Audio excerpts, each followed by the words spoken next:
ধাক্কা মারলি কেন? ধাক্কা মারছি বেশ করেছি। আমাকে ধাক্কা মারলি?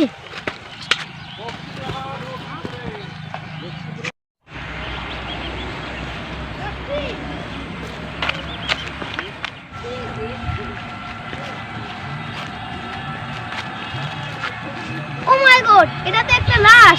এটা পুরো এমএ মারা গেছে। সিআইডি কে ফোন করি জলদি। হ্যালো সিআইডি, 3 নম্বর রোডে একটা মার্ডার হয়েছে, জলদি আসুন। ঠিক আছে, আসছি তাহলে।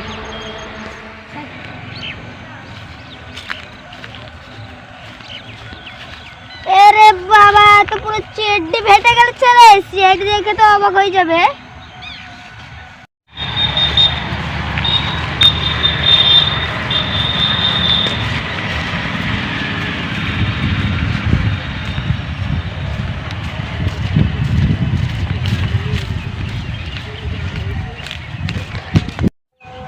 মরে গেছে। আর গাঞ্জার টান দেখে তো মজা লাগতো।